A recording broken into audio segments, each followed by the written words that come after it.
Salam Bapak Ibu yang terkasih dalam Tuhan, salam sejahtera. Kita berjumpa lagi, puji Tuhan. Hari ini adalah masih tetap sehubungan dengan bicara soal Natal, Bapak Ibu, tema kita. Puji Tuhan, hari ini saya kembali dengan senang hati akan memberitakan firman Tuhan tentang perayaan Natal. Jadi temanya refleksi di dalam merayakan hari Natal. Refleksi di dalam merayakan hari Natal. Sebelum saya berkhotbah lebih lanjut, kita berdoa terlebih dahulu. Terpujilah namamu Bapa yang kekal yang kami sembah di dalam nama Tuhan Yesus Kristus. Kami berterima kasih dan bersyukur Tuhan atas lawatanmu yang Tuhan menjadi manusia untuk menyelamatkan kami dari kebinasaan untuk memperoleh hidup yang kekal. Kami sangat bersyukur dalam hal ini Tuhan. Dan kami tetap beriman kepada Tuhan Yesus untuk sampai selama-lamanya. Berkati Tuhan pemberitaan firman-Mu di hari ini. Dan untuk boleh firman-Mu menegur, mengajar kami. Dan untuk boleh kami taat di dalamnya. Terima kasih Bapa, di dalam nama Tuhan Yesus kami berdoa dan mengucap syukur. Haleluya. Amin. Shalom sekali lagi Bapak Ibu, puji Tuhan. Tema hari ini kita bicara soal refleksi di dalam merayakan hari Natal. Refleksi di dalam merayakan hari Natal. Pertanyaan bagi kita Bapak Ibu, berapa kali kita merayakan hari Natal? Adakah yang sudah 5 kali? Adakah yang sudah 10 kali? 15 kali? 20 kali? 30 kali? Pasti ada. Di dalam merayakan hari Natal yang sudah berkali-kali tersebut, perubahan apa yang Bapak Ibu peroleh? Perubahan apa yang Bapak Ibu telah lakukan sebagai orang Kristen? Ini pertanyaan besar. Tidak ada. Kalau tidak ada, perayaan Natalmu adalah kesia-siaan. Perayaan Natalmu yang sekian kali itu adalah percuma. Camkan itu baik-baik. Camkan itu baik-baik. Kenapa?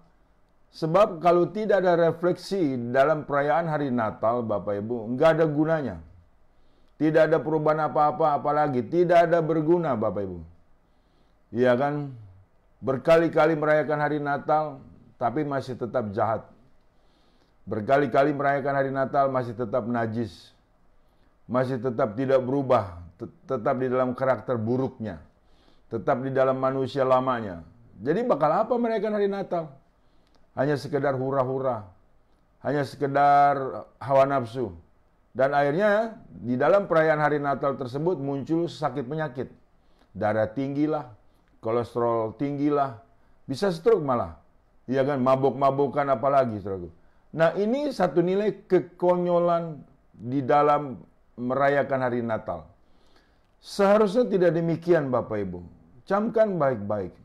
Seharusnya tidak demikian kondisi keadaannya.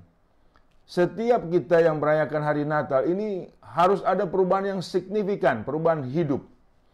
Harus signifikan Bapak Ibu. Sebab di dalam refleksi pada hari Natal, itu kita bisa melihat perubahan yang signifikan yang Tuhan sudah lakukan. Untuk bagi setiap kita yang percaya. Untuk bagi setiap kita manusia Bapak Ibu. Ini penting untuk kita perhatikan baik-baik. Dan untuk kita mau berubah. Mau percaya dalam hal perubahan tersebut yang sudah Tuhan lakukan. Jikalau tidak Bapak Ibu, apa gunanya kita merayakan hari Natal? Bahkan berkesan hari Natal itu adalah beban. Iya toh, banyak orang Kristen seperti itu Bapak Ibu. Pada saat setelah merayakan hari Natal Bapak Ibu malah bebannya berat. Dosanya bertambah. Ini kan suatu kekonyolan Bapak Ibu. Hari ini ada kabar baik yang Bapak Ibu dan kita harus percaya. Kita harus ada nilai perubahan. Yang refleksi di dalam perayaan hari Natal yang pertama adalah saudaraku, dari gelap terbitlah terang. Dari gelap terbitlah terang. Saya baca dalam Lukas 1 ayat 26 sampai 31. Lukas pasal 1 ayat 26. Dalam bulan yang ke-6 Allah menyuruh malaikat Gabriel pergi ke sebuah kota di Galilea bernama Nazaret kepada seorang perawan yang bertunangan dengan seorang bernama Yusuf dari keluarga Daud. Nama perawan itu Maria. Ketika malaikat itu masuk ke rumah Maria, ia berkata, "Salam, hai engkau yang dikaruniai, Tuhan menyertai engkau." Maria terkejut mendengar perkataan itu, lalu bertanya di dalam hatinya, apakah arti salam itu? Kata malaikat itu kepadanya, "Jangan takut, hai Maria, sebab engkau beroleh kasih karunia di hadapan Allah. Sesungguhnya engkau akan mengandung dan akan melahirkan seorang anak laki-laki, dan hendaklah engkau menamai dia Yesus." Puji Tuhan. Saudara, dari gelap terbitlah terang. Orang tanpa kasih karunia, orang tanpa anugerah Tuhan, tetap hidupnya di dalam kegelapan. Dan tetap di dalam cengkeraman maut, saudaraku. Dan disinilah kondisi yang terjadi oleh atas Maria, bahwa Maria mendapatkan kasih karunia, mendapatkan sukacita yang luar biasa, mendapatkan anugerah yang luar biasa, bahwa jangan takut hai Maria, sebab engkau beroleh kasih karunia di hadapan Allah. Saudara, memperoleh kasih karunia, memperoleh anugerah itu satu nilai yang terbesar, dan kita harus sadar dalam hal itu. Di dalam kita merayakan hari Natal, kita adalah orang-orang yang telah berpindah dari dunia kegelapan kepada terangnya yang ajaib. Dengan demikian, hidup kita juga harus berubah, Bapak Ibu. Jangan hidup kita tidak berubah, hanya slogan saja. Kita mendapatkan kasih karunia, tetapi hidup kita tetap dalam kegelapan. Yang diartikan dalam kegelapan adalah tidak tahu kebenaran, tidak tahu mana yang benar, dan selalu melakukan yang salah. Selalu melakukan yang jahat, selalu melakukan hal yang najis. Ini tetap di dalam kegelapan. Walaupun kau sudah di dalam mengaku sebagai orang Kristen. Itu fakta terjadi. Perlu kita hati-hati dalam hal ini. Jangan mempermainkan kasih karunia Tuhan. Berubahlah akan hidupmu. Berubahlah akan tingkah lakumu. Sebagai nilai refleksi yang di hari Natal yang berkali-kali sudah kita rayakan. Saya pribadi sudah 30 kali merayakan hari Natal, Bapak Ibu. Kurang lebih ya. Atau mungkin 31. Iya kan, saudaraku? Jadi di sini saya menyadari. Iya kan, saya sudah mendapatkan kasih karunia. Saya sudah mendapatkan anugerah. Tidak perlu ada ketakutan lagi. Karena maut tidak ada lagi berkuasa atas diri saya. Dari gelap terbitlah terang. Itu jelas sekali, Bapak Ibu. Dan siapapun yang menerima dan percaya bahwa Yesus adalah Tuhan, dia sudah berpindah dari kegelapan yang paling gelap menjadi kepada terang yang ajaib, terang Kristus Yesus. Haleluya. Ada amin, Bapak Ibu. Perlu kita tahu makna ini. Kita perlu paham refleksi ini, Bapak Ibu. Jangan perayaan Natal hanya dilihat secara hura-hura, hanya dilihat secara pesta pora, yang akhirnya kacau balau, malah hancur-hancuran, Bapak Ibu. Tidak demikian harusnya kondisi itu. Yang lihat dirimu, tengok dirimu. Adakah perubahan yang signifikan yang Anda telah lakukan? Sebagai orang yang percaya bahwa Yesus adalah Tuhan, bahwa Yesus adalah Juru Selamat, bahwa Dia sudah memberikan anugerah, Dia sudah memberikan kasih karunia. Jikalau Anda percaya bahwa telah mendapatkan kasih karunia, telah mendapatkan anugerah, itu adalah kondisi perubahan yang signifikan. Harusnya metanoia, berbalik arah. Dari nilai menjurus kepada kegelapan, kemudian berbalik menjurus kepada nilai terang Tuhan. Kita harus paham dengan ini. Dan kita harus melakukan dengan setia dengan apa yang Tuhan sudah memberikan bagi setiap kita. Jangan ini mengaku hidup dalam kasih karunia, masih tetap jahat, masih tetap najis. Jadi omonganmu itu adalah omongan yang sia-sia, omongan yang tidak berguna, Bapak Ibu. Bahkan membingungkan banyak orang yang belum menjadi Kristen. Katanya kamu sudah mendapatkan anugerah, katanya kamu sudah mendapatkan kasih karunia, katanya kamu sudah diampuni, kok terus berbuat dosa. Nah, ini loh saudaraku yang kita tidak menjadi terang bagi orang lain. Dan kita tidak menjadi garam bagi orang lain. Malah kita menjadi penyesat, saudaraku. Hati-hati, saudaraku. Ingat baik, Bapak Ibu. Jadi, merayakan hari Natal tidak sekedar untuk pesta-pesta. Tidak sekedar hura-hura. Makan-makan bolehlah. tetapi ada perubahan sikap, ada perubahan attitude, ada perubahan sifat, saudaraku. Ini penting. Ya, kita masalahnya mau atau tidak. Ya kan? Kalau kita tidak mau, jadi kita menolak kasih karunia sesungguhnya. Kalau kita tidak mau, kita menolak anugerah pada umumnya. Nah, ini yang sering kali saya melihat tampilan orang Kristen di dalam setiap merayakan hari Natal. Sesudah itu Bapak Ibu tidak ada perubahan apa-apa. Patut disayangkan. Sesungguhnya dari gelap terbitlah terang. Dari dulu kalau dulu kesukaannya berbuat jahat, sekarang harusnya tidak dong. Harusnya bertobat Bapak Ibu. Ada amin. Puji Tuhan kalau kita menyadari dalam hal ini. Sehingga refleksi Natal mengena kepada diri kita, menegur kepada diri kita, menasehati kepada diri kita, mengajar kepada diri kita. Kalau kita mau ditegur, mau diajar, mau dinasehati. Kalau kita tidak mau, itu namanya kebebalan. Yang rugi adalah diri sendiri. Jangan mempermainkan kebaikan Tuhan. Jangan mempermainkan kasih karunia dari Tuhan, Bapak Ibu. Kasih karunia Tuhan jangan kita lecehkan. Penting untuk kita pahami. Kasih karunia yang Tuhan berikan bagi setiap kita harus kita jaga dengan penuh tanggung jawab, dan untuk itu kita harus berubah. Harus berubah. Dan harus paham kebaikan Tuhan sungguh nyata dalam hidup kita sehingga kita setia menjadi pelaku firman Tuhan. Ada amin Bapak Ibu. Sebab iman tanpa perbuatan hakikatnya adalah mati. Omong kosong bicara soal firman beribu-ribu kali kalau Bapak Ibu tidak berubah dalam kelakuan, di dalam tindakan, di dalam sifat, masih tetap jahat, masih tetap najis, masih tetap licik, masih tetap dendam dan kecewa. Nah, ini perlu kita perhatikan. Hari ini kabar baik Bapak Ibu. Bukan kebetulan kita bisa jumpa, bukan kebetulan saya bisa khotbah Bapak Ibu dengar.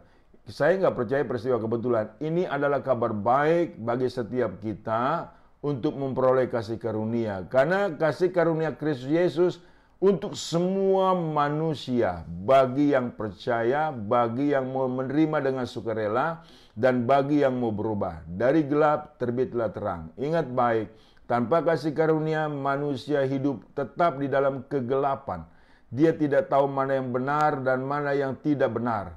Bahkan berkesan ketidakbenaran mau dipaksakan untuk menjadi kebenaran. Nah, itu akhirnya saudaraku, nilai kebodohan yang terjadi. Kebodohan secara rohani jangan sampai hinggap di dalam hidup kita. Sebab kita akan sangat amat rugi. Kita hidup di dalam kegelapan dan tetap menjadi mangsanya si maut. Hati-hati ya Bapak Ibu, hidup ini seperti uap. Puji Tuhan. Kalau kita memahami refleksi Natal yang pertama, dari gelap terbitlah terang. Jadi kita tidak ada nilai ketakutan lagi. Kita hidup di dalam sukacita yang besar, kita hidup di dalam damai sejahtera untuk bagi semua orang. Haleluya, puji Tuhan. Ada amin Bapak Ibu? Harusnya ada amin, puji Tuhan. Yang kedua saudaraku, dari yang terkecil menjadi yang terbesar. Dari yang terkecil menjadi yang terbesar. Lukas 1 ayat 32. Ia akan menjadi besar dan akan disebut anak Allah yang maha tinggi. Dan Tuhan Allah akan mengaruniakan kepadanya tahta Daud bapa leluhurnya. Yang kedua, nilai proses, nilai grow up, nilai perubahan. Ia akan menjadi besar. Awalnya kecil dulu, awalnya bayi dulu. Di sini kita diperlihatkan. Perubahan ini pasti tidak ada yang bisa tolak, tidak ada yang bisa tahan, tidak ada yang bisa gagalkan. Perubahan dalam setiap kita pun harus pasti.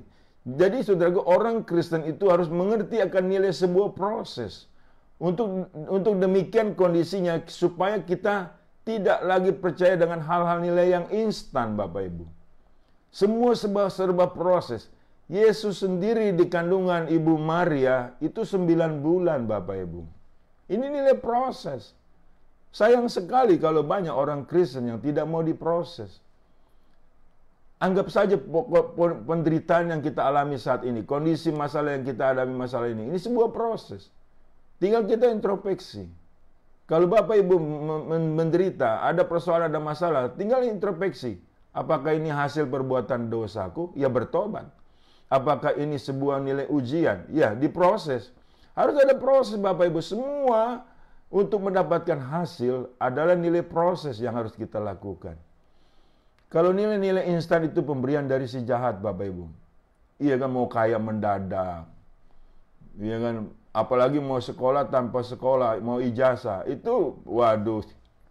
Saudaraku, itu tipuan namanya, Bapak Ibu. Ingat baik, jangan kita mau ditipu oleh iblis yang menyamar sebagai malaikat terang. Semua proses. Dari yang terkecil menjadi yang terbesar. Ingat baik, ada proses yang harus kita percaya. Jadi tatkala Bapak Ibu hari ini ada penderitaan, hari ini ada sakit penyakit, sabar Bapak Ibu. Ada waktu Tuhan. Jangan sungut-sungut, jangan kecewa, jangan akar pahit, apalagi murtad, jangan Bapak Ibu. Ini sebuah proses, terima. Bergumullah dengan Tuhan, bukan bergumul dengan penyakitmu, bukan bergumul dengan persoalanmu, bukan bergumul dengan penderitaan, bergumullah dengan Tuhan. Supaya engkau makin mengerti apa maksud Tuhan.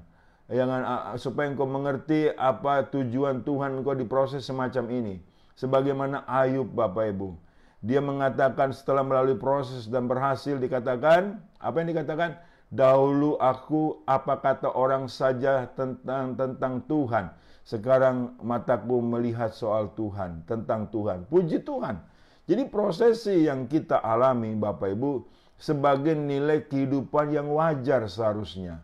Makanya di sini saudaraku, kalau Bapak Ibu ada niatan untuk mendadak sukses, mendadak kaya, itu tidak ada dalam kamus kekristenan. Jangan sampai emosimu terbakar oleh motivator yang kondisinya membuat Bapak Ibu terlena.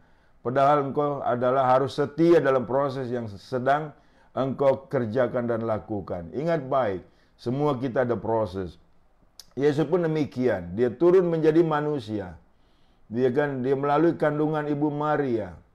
Masih bayi kecil, berproses menjadi besar. Dan tidak ada yang bisa tahan, dan tidak ada yang bisa gagalkan ini. Dan tidak ada yang bisa tolak bahwa dia yang terbesar dari seluruh kondisi makhluk hidup. Dan dia benar-benar luar biasa dan anak Allah yang maha tinggi. Prosesi ini Bapak Ibu jelas sekali. Karena Tuhan tidak pernah untuk ambivalen, untuk melawan firman-Nya. Ada perkataan begini, kok kalau itu Tuhan, kenapa tidak langsung jadi saja, jadi manusia begitu? Tidak bisa Bapak Ibu. Karena kalau mau menjadi manusia harus melalui proses. Iya kan? Walaupun ada keajaiban di situ, tanpa hubungan suami istri Maria itu hamil, itu dari Roh Kudus. Itu nilai mujizat, itu nilai kuasa, bagi Allah tidak ada mustahil. Tapi kalau namanya mau menjadi manusia harus melalui rahim seorang wanita. Ini proses. Yesus sendiri yang turun menjadi manusia melakukan nilai itu. Nilai proses. Jadi kita diberitahu bahwa ada nilai proses. Setialah dalam perkara kecil. Engkau akan mendapatkan nilai tanggung jawab yang besar dan upah yang besar. Amin. Engkau harus setia dalam perkara kecil. Diproses. Ya kan saudaraku. Makanya jangan punya sifat iri hati. Bapak Ibu, seringkali kita melihat kesuksesan orang lain. Sementara prosesi waktu mereka susah, mereka itu bertekun. Bapak Ibu nggak lihat, cuma taunya mereka sukses saja. Itu mau ditiru dan akhirnya ke dukun. Iya kan saudaraku. Nah ini nggak boleh. Akhirnya ke Gunung Kawi. Ini nggak boleh. Itu binasa jiwamu Bapak Ibu. Makanya di sini perlu kita tahu nilai proses. Sabar, bertekun, setia. Inilah proses sampai kita berakhir sebagai manusia, sampai kita menerima mahkota kehidupan. Ada haleluya, ada amin, puji Tuhan. Puji Tuhan saudaraku. Kita akan beranjak kemudian yang ketiga. Dari yang tidak kekal menjadi kekal. Lukas 1 ayat 33. Dan ia akan menjadi raja atas kaum keturunan Yakub sampai selama-lamanya, dan kerajaannya tidak akan berkesudahan. Satu nilai lompatan luar biasa. Dari yang tidak kekal menjadi kepada yang kekal. Ini pun kita alami dan pasti kita akan alami Bapak Ibu. Dari yang tidak kekal menjadi yang kekal. Jadi kita diperlihatkan satu nilai kuasa yang sangat ajaib, yang sangat luar biasa. Makanya, tatkala kita masih hidup di muka bumi ini, tolong pikirkan di alam yang kekal kita akan berada. Di mana? Di sorga atau di neraka. Ini penting Bapak Ibu, walaupun kita sudah mendapatkan kasih karunia, sudah mendapatkan kasih anugerah Tuhan, kita tetap bertanggung jawab dengan alam kekal kita, yang pastinya kita sudah masuk surga.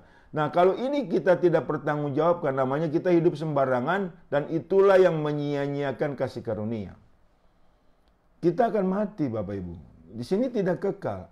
Janganlah engkau memiliki dunia ini beserta isinya. Ya kan, jiwamu akan binasa. Di sini semua akan lenyap. Kita akan menuju kepada alam kekal selama-lamanya. Ingat baik, selama-lamanya. Tidak ada kurun waktu. Yang itu perlu Bapak Ibu benar-benar serius memikirkan hal ini. Jangan main-main, saudaraku. Saya banyak melihat orang Kristen mengorbankan alam kekal dengan hidup hura-hura, hidup dalam kenajisan, hidup dalam dosa, Bapak Ibu. Jangan sampai kita kembali kepada alam gelap di dalam waktu kita belum mendapatkan kasih karunia.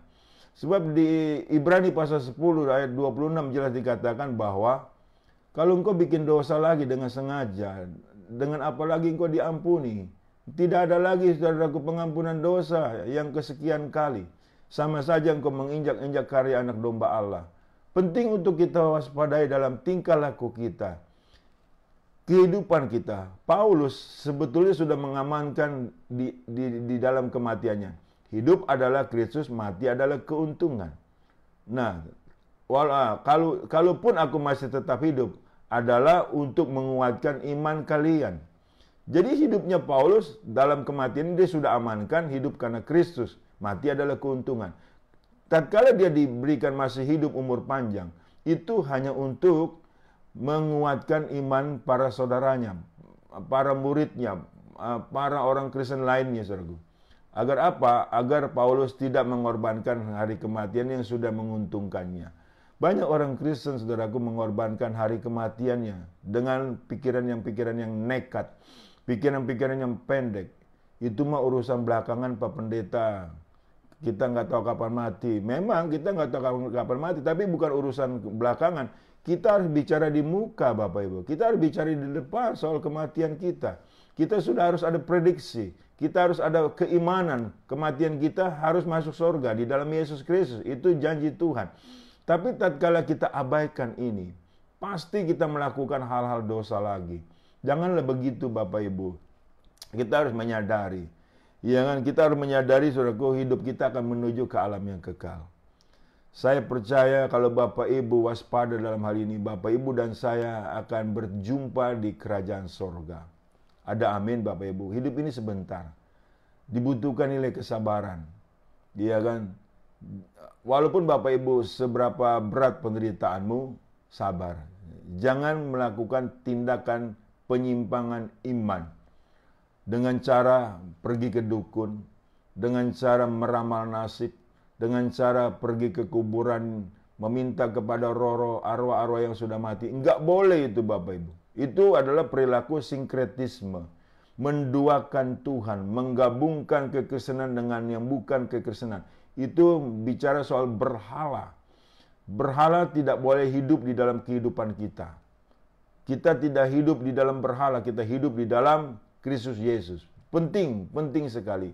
Supaya kita kembali kepada terang Tuhan itu yang menaungi kita, yang melindungi kita. Ada amin, Bapak Ibu. Jadi yang ketiga adalah dari yang tidak kekal menjadi kekal. Itu perambatan waktunya seperti itu. Ya kan, saudaraku? Jadi jangan sampai kita tidak menyadari. Concern kita adalah walaupun kita di dunia ini ada kebutuhan, tapi kebutuhan yang lebih utama adalah kebutuhan setelah kematian. Harusnya tetap di dalam Yesus Kristus agar kita hidup kekal di dalam kerajaan sorga yang mulia. Puji Tuhan. Yang terakhir, Bapak Ibu, yang keempat, dari yang mustahil menjadi tidak mustahil. Dari yang mustahil menjadi tidak mustahil. Lukas 1 ayat 34 sampai 38. Kata Maria kepada malaikat itu, bagaimana hal itu mungkin terjadi karena aku belum bersuami? Jawab malaikat itu kepadanya, Roh Kudus akan turun atasmu dan kuasa Allah yang Maha Tinggi akan menaungi engkau. Sebab itu anak yang akan kau lahirkan itu akan disebut kudus, anak Allah. Dan sesungguhnya Elisabet sanakmu itu, ia pun sedang mengandung seorang anak laki-laki pada hari tuanya. Dan inilah bulan yang ke-6 bagi dia yang disebut mandul itu. Sebab bagi Allah tidak ada yang mustahil. Kata Maria, sesungguhnya aku ini adalah hamba Tuhan, jadilah padaku menurut perkataanmu itu. Lalu malaikat itu meninggalkan dia. Puji Tuhan, dari yang mustahil menjadi tidak mustahil. Ini penting untuk kita percaya, dari yang mustahil kepada yang tidak mustahil. Sebab kuasa Allah begitu luar biasa. Kita harus percaya, saudaraku, refleksi ini. Kita hidup, saudaraku, di dalam Yesus Kristus. Baginya tidak ada yang mustahil. Tatkala kita goyah dengan peristiwa Natal, mungkin dipengaruhi oleh nilai-nilai orang lain, ya kan? Kita tidak usah goyah. Karena bagi Tuhan, dia mau datang sebagai manusia, itu satu hal yang mudah, Bapak Ibu. Satu hal yang gampang. Dia mau inkarnasi, satu hal yang mudah sekali, Bapak Ibu. Sangat mudah sekali bagi Tuhan itu. Karena baginya tidak ada mustahil. Penjelasan ini cukup bagi Maria. Dan seharusnya juga cukup bagi kita. Kita harus percaya bahwa Tuhan turun menjadi manusia yang bernama Yesus Kristus. Nanti Anda baca, saudaraku, di Injil Yohanes. Ya kan, Yohanes pasal 1 ayat 1 sampai 14. Bahwa firman sudah menjadi daging. Firman sudah menjadi manusia. Bagi Allah tidak ada yang mustahil. Kita hidup dalam anugerah. Bagi Allah tidak ada yang mustahil. Mungkin Bapak Ibu agak kurang percaya diri. Saya suka menemui orang semacam ini. Masa sih Pak, saya yang jahat ini, saya yang sangat berdosa ini, ya kan, mau Tuhan berkenan kepada saya. Saudara, kalau Anda bicara diskusi dengan sesamamu, mungkin kau dicibir. Tetapi bagi Tuhan tidak ada mustahil. Justru itulah, karena begitu besar kasih Allah akan dunia ini, sehingga ia mengaruniakan anaknya yang tunggal, dan barang siapa yang percaya kepadanya tidak binasa, memperoleh hidup yang kekal. Ada amin, saudaraku? Bagi Allah tidak ada mustahil untuk mengasihi kita. Walaupun dosamu merah seperti kermizi, Allah buat putih seperti salju. Percayalah akan hal tersebut. Inilah nilai Natal.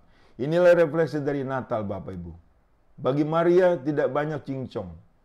Tatkala ada penjelasan, bagi Allah tidak mustahil. Elizabeth pun mandul, saudaraku, awalnya. Dia punya anak, saudaraku. Iya toh, saudaraku. Nah ini, jadi kita berjalan di dalam kuasa Tuhan. Sebaiknya jangan batasi kuasa Tuhan untuk bekerja dalam diri kita. Untuk berkuasa terhadap diri kita. Yang penting kita taat, tunduk, manut kepada apa kehendak Tuhan. Jadi kita, saudaraku, berjalan dalam iman yang luar biasa. Iman yang mana, yang kuat, Bapak Ibu. Jadi kita menyelesaikan setiap masalah kita, percayakanlah kepada kuasa Tuhan. Baginya tidak ada yang mustahil. Jangan kerdilkan imanmu dengan akal budimu yang terbatas. Ya kan, kita seharusnya memiliki pikiran Kristus. Di 1 Korintus 2 ayat 16, kami memiliki pikiran Kristus, kata Rasul Paulus. Jadi Paulus tahu betul bahwa bagi Tuhan tidak ada mustahil. Tuhan Yesus mampu mengerjakan yang sangat luar biasa yang tidak pernah kita pikirkan, yang tidak pernah kita dengar, yang tidak pernah kita lihat, yang tidak pernah timbul dalam hati kita. Itu yang Tuhan sediakan bagi orang-orang yang mengasihi Dia. 1 Korintus 2 ayat 9 mengatakan itu. Terpujilah nama Tuhan kekal selama-lamanya. Itulah 4 nilai refleksi Natal, Bapak Ibu. Refleksi Natal di dalam kehidupan kita, di dalam merayakan Natal. Jangan sampai kita merayakan Natal berkali-kali tapi tidak ada refleksi apa-apa. Tidak ada perubahan apa-apa. Itu adalah rugi besar dan akan sia-sia. Saya percaya Bapak Ibu tidak mau hidup sia-sia. Mumpung masih ada waktu. Mumpung masih hidup di muka bumi ini. Kita akan menuju ke alam kekal. Ada amin? Ada amin? Puji Tuhan Bapak Ibu. Demikian refleksi di dalam merayakan hari Natal, ada nilai perubahan yang signifikan yang terjadi seharusnya di dalam diri kita. Saya berdoa untuk kita sekalian. Terpujilah namamu Bapa Surgawi dalam nama Yesus. Aku sudah menyampaikan firman kebenaran-Mu. Dan kiranya firman ini menegur, mengajar, menguatkan kami, dan bahkan menemplak kami Tuhan, supaya kami menyadari akan hidup ini. Sehingga kami tidak sia-sia di dalam setiap merayakan hari Natal. Ada nilai-nilai yang sangat luar biasa yang Tuhan berikan bagi setiap kami. Terlebih lagi kami adalah orang-orang yang telah mendapatkan kasih karunia, yang telah mendapatkan anugerah daripada Yesus Kristus, sehingga kami boleh bertanggung jawab di dalamnya sampai hidup kami berakhir. Terima kasih ya Bapa. Terpujilah namamu kekal selama-lamanya. Di dalam nama Tuhan Yesus aku sudah berdoa mengucap syukur. Haleluya. Amin. Bapak Ibu yang dikasihi Tuhan, terimalah berkat dari Allah Bapa. Di dalam cinta kasih Tuhan kita Yesus Kristus dan di dalam persekutuan dengan Roh Kudus-Nya yang selalu menyertai kita, mulai dari saat ini sampai Maranatha, Tuhan Yesus datang kedua kalinya, dan kita pun layak menerima kemuliaan Tuhan dari kekal sampai kekal. Amin. Tuhan Yesus memberkati. Haleluya. Glory.